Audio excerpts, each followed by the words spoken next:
Hello, welcome to another Real Raw Moment. And this one comes with a trigger warning about loss. In particular, the loss of a pet, but loss in general. Now, I'm going to frame it out with my own experience. 48 hours ago, lost a beautiful soul. Not the thing, the cat who looks quite angry. She was always just very protective.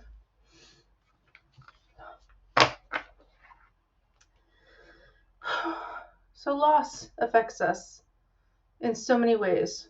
And let's say death affects us in so many ways. And as I went through this unexpected loss that I was not prepared for,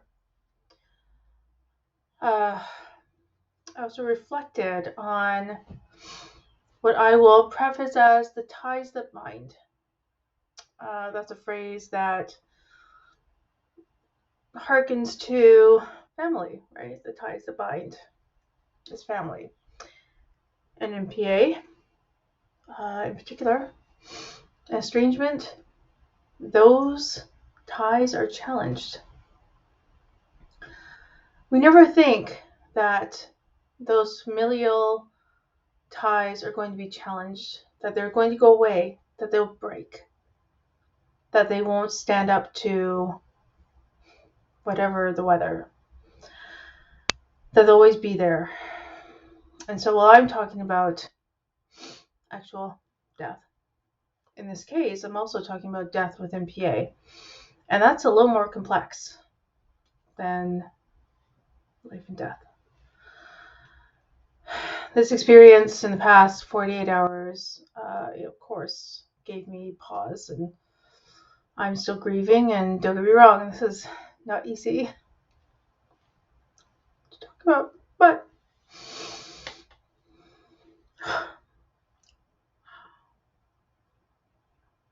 don't forget, these are real raw moments, one take. What I want to share with you is actually something I wrote after this experience, and I hope that maybe it resonates with you. It's written in the sense of not just a pet death. It's written in the sense of any kind of death that you incur, which includes PA, which includes the loss of our children. And so I won't go on. I'm just going to read it, and then I'll post it in the comments below. And I hope that maybe it gives you something, perspective, strength, I don't know. But here we go. I have to read it off of here because I didn't do my teleprompter thing. Here we go. The ties that bind.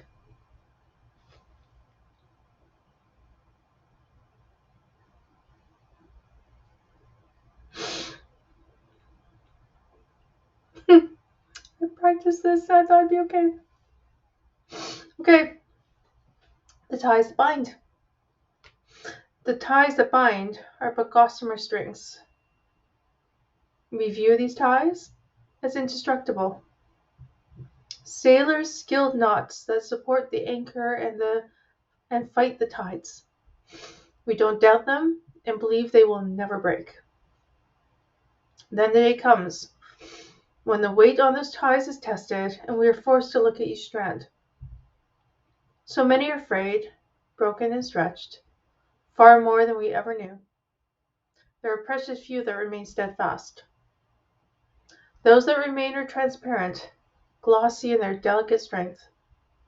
Close to snapping, the light shines through them, creating a kaleidoscope story in the shadows. Rather than judging the ties for breaking down, we need to honor what they have held for us, cradle them in our hearts and our minds. When we are ready, we can gently untie afraid not, and allow those fibers to rest. Allow them to unravel. Then when those gossamer strings that have held you close in strength have rested, you can start a new woven thread. One that will honor the threads that brought you this far and support the new ties that would take you safely into the future, no matter the storms on the horizon. I could comment more, but I'm going to leave it there. I would love to know your thoughts on this. And for me, I'm sharing it from my heart as I grieve and I look towards healing even in grief. Chat below.